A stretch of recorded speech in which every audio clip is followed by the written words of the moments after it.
Okay, so you bought wheat berries in bulk, they're sitting in your pantry, and now you're not sure what to do with them. Or maybe you're already milling your freshly ground whole wheat flour at home, but your family doesn't like the taste of whole wheat pastries or cookies or maybe even sandwich bread. And so maybe you're like us and still buying all-purpose flour from the store for these needs.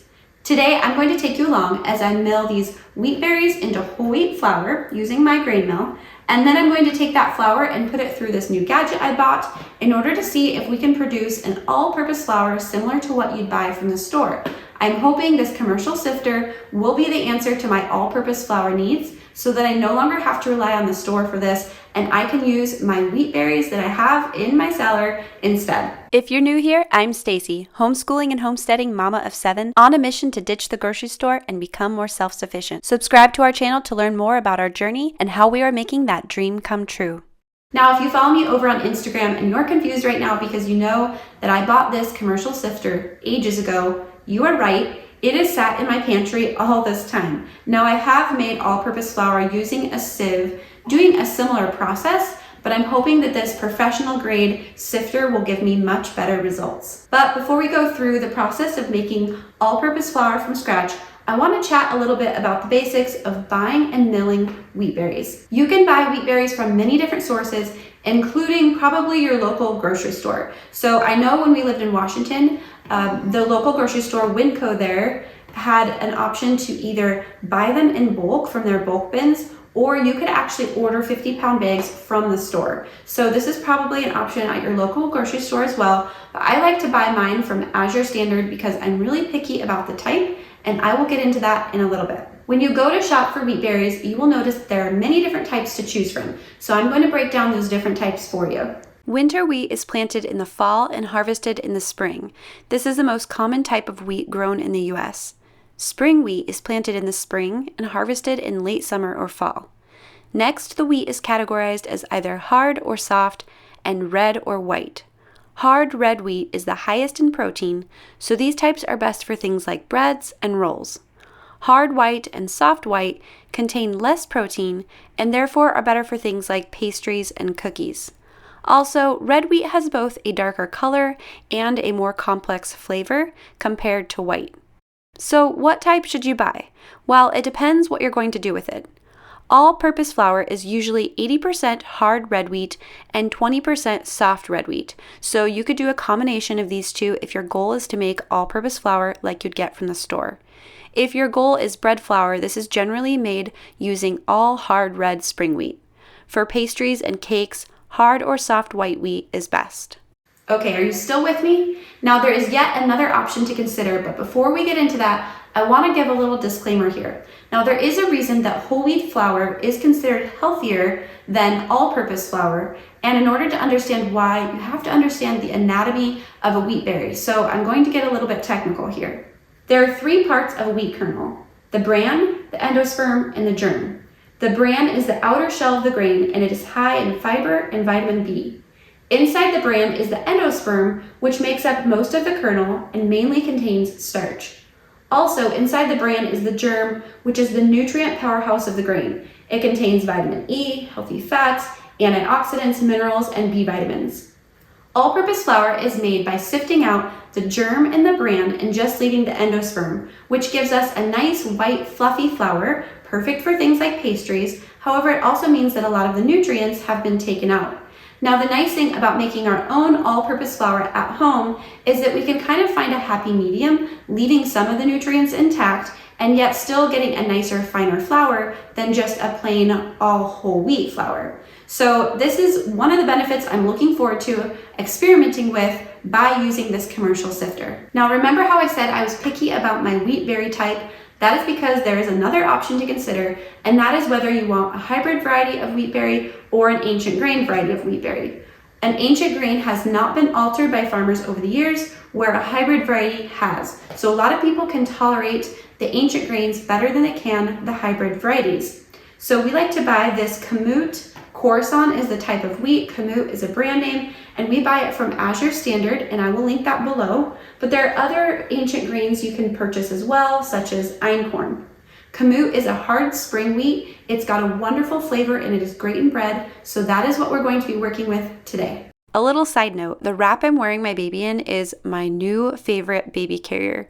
It is made by Solly Baby. It is super soft and stretchy like a soft t-shirt. It's also lightweight, so even when I take him out for a while, I don't even notice that I'm still wearing the wrap.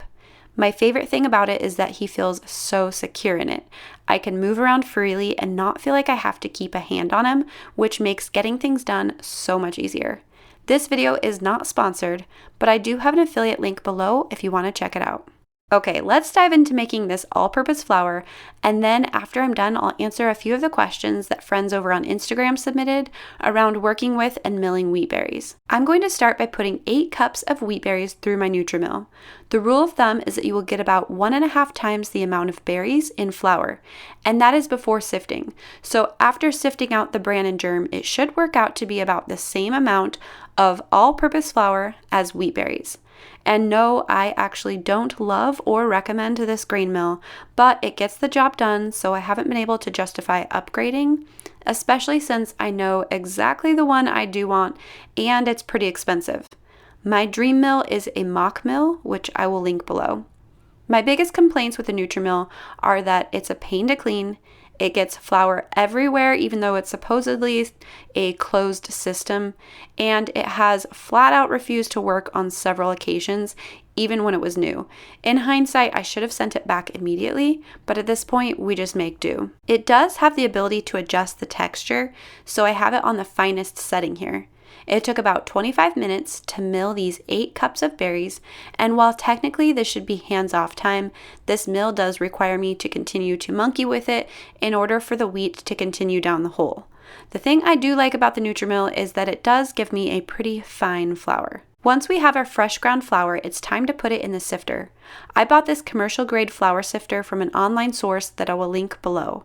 It came with 2 different size sieves depending on what you're doing with it, this non-slip mat, and a little brush to help clean it after use. First, I decided to try the sieve with the larger holes, but very quickly I could see that the holes were too big, so I swapped it out for the smaller mesh. I am very impressed with how quickly this sifter did its job, and it was really fun to see my light and fluffy all-purpose flour fill the bowl.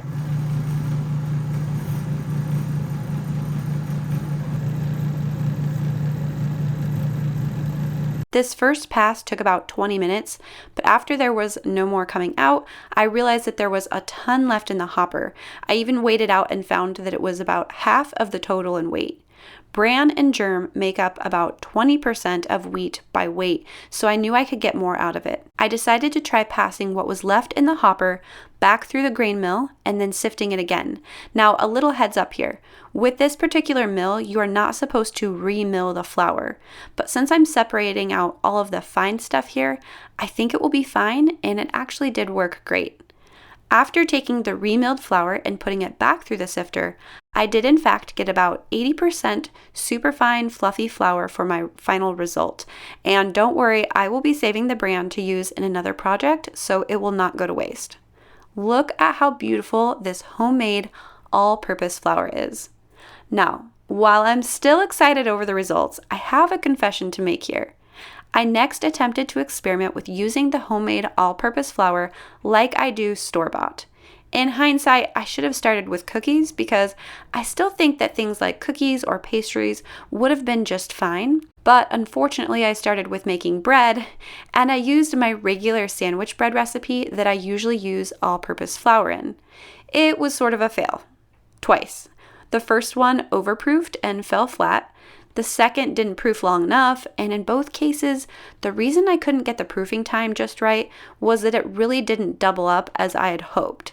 It wasn't rising like an all-purpose flour would. What I learned was that working with freshly ground flour, even if you sift out the bran, is going to require some recipe modifications and knowledge around working with it. There are a few reasons for this, including the fact that fresh flour hasn't had time to oxidize, which is great for nutrition, but bad for gluten development. Things like a longer kneading time or adding gluten can help with this. So go ahead and use this flour just like an all-purpose and anything that doesn't require rise. But if yeast is involved, it's not going to be a perfect substitute. Now, before you get disappointed and decide the sifter isn't worth it, Let me show you the inside of these failed loaves and give some encouragement. You can see the crumb is definitely more dense, but otherwise the texture looks great. All of my taste testers were happy with it. And keep in mind that this is Kamut, so a darker color and a little more density is normal compared to your regular all-purpose flour from the store. A hybrid variety is going to resemble that store-bought bread much more closely. Also, I'm not worried that this will keep me from using the sifter. I'm actually very excited to do some more experimenting to get the perfect loaf, but I will have to add in the techniques I use for fresh flour, which really aren't a big deal. I will share the results of my bread and pastry making experiments and whether or not the sifter continues to be worth it in an upcoming video. Overall, I'm super impressed with the sifter and I plan to make using it a part of our baking routine. Milling flour is definitely a time commitment, but I didn't find that sifting it added a significant amount of time or stress to the project. All right, let's get to some of those wheat berry questions. The first one was, how do you store wheat berries and freshly ground flour? I store my wheat berries in food grade buckets with gamma lids. They will last like this in a cool room for years. There are a lot of opinions around food storage. Some people use oxygen absorbers or even Mylar bags, but we like to cycle through our food storage within 2 years, so I've never worried about all of that. Freshly ground flour is best stored in the freezer for maximum freshness and nutrition, but it will be okay at room temperature for a few weeks. And actually, once we remove most of the bran, it will last even longer because the bran is what goes rancid. Okay, the next question is, can you feed your sourdough starter freshly ground flour? The short answer is yes. Most people, though, like to do a combination of fresh and aged because the aged flour is more oxidized, which also means it has a more complex gluten structure. This means it's going to be stronger and have a better rise. And as we just learned, this is still true even with sifted flour. Next question is, what is the best grain mill? I bought this Nutri-Mill after doing a lot of research and still wasn't happy with it, as I mentioned before. But a few things to keep in mind when choosing one is whether the mill is an impact mill or a burr mill, and whether it is electric or manual. The Nutri-Mill is an impact mill, and the one I have on my wish list is a burr mill. I won't go into all of the details around this, but know that there are pros and cons of each. Obviously, if you're going to be making a lot of flour, such as necessary in a big family, an electric version is very handy. I also think it's important to look at the practicality of using it. Does it take up a lot of space? Can it sit on your counter? Is it easy to use? If you're in the market for a mill, I suggest watching some YouTube review videos and find one that's a good fit for your needs and in your price range. The other questions submitted were around baking with whole wheat flour or fresh flour. There is a lot to unpack here, so I'm going to save those questions for a future video so that I can show you instead of just tell you, and then maybe I can redeem myself after showing you my baking fails today. All right, friends, thank you so much for hanging out in the kitchen with me today. I post new videos each week on homesteading, homeschooling, food from scratch, and creating a handmade home. So if these are topics that interest you, make sure to subscribe, and I'll see you here next week.